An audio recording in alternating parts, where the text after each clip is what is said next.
This Hispanic Heritage Month, we are celebrating one woman who came to this country with a dream that she made into reality. Yeah, she only had a single suitcase, and now she's running a media empire. After starting as an intern, she is now the CEO of Bella Media. That's inspiring no matter who you are. And with every issue of her media, she's making sure that everyone feels seen with its pages. Here's Joelle. Break it down. She came to New York with a suitcase and a dream that seemed impossible. I think this is super cute. She is Vanessa Coppes, and that dream, to tell stories that mattered. Let's rock and roll, guys. 2005, what does your life look like? I was in the Dominican Republic. I came here for love and just to pursue my passion of being in this world. Today, she's the CEO of Bella Media Co., a multimedia company that's redefining what beauty and fashion magazines can be. Fashion, beauty has the ability to change people's perceptions of other people, of other cultures. Vanessa's path to the top started from the ground up, but it was motherhood and a personal struggle that changed everything. Started a blog, an online blog, as a way to deal with postpartum depression. Started a jewelry line, and that connected me to Bella Magazine. And my jewelry was featured in the magazine, and I developed a relationship with the previous owners. Get ready for your close-up, people. I was writing articles, I was at shoots, I was filming, I was taking pictures, I was doing makeup, I was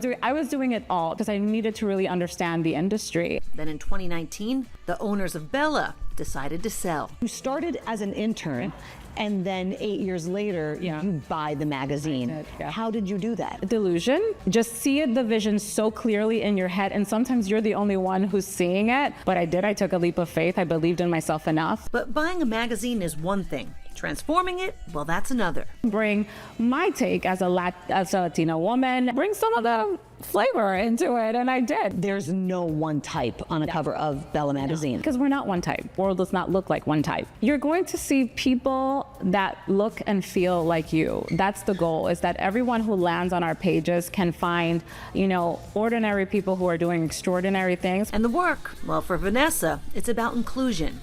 Real inclusion. Because I know what it feels like to be not included. In this industry, they need a shot. They need an opportunity to just showcase what they're able to do. I'm definitely building a legacy. What I would like to leave behind is that I did it differently, that we're not just showcasing a lip brand because it's a new lipstick shade. It's because it was a mom who had this incredible idea. In an industry many say is dying, Bella thrives. A social media post has a 24 or 48-hour lifespan, and then once that's done, you're moving on to the next thing. Yeah. This is tangible. You can hold it, you can read it, you can pass it down, you can gift it. As for her greatest joy, I did accomplish a vision that I had for myself. Everything that I have worked towards in my life, it all came kind of, it all connected, it came to fruition. I can also tell you, we've done shoots for women who have undergone chemotherapy, and we gave them makeovers, and we then photographed that entire process.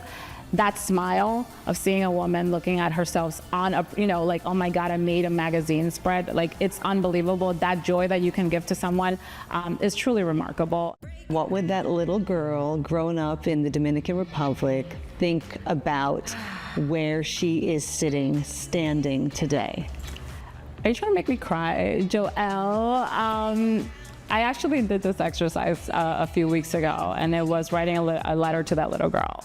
I think that little girl has now arrived to where she was meant to be, and I would tell her, see, I told you we were gonna get here. I told you so. We did it.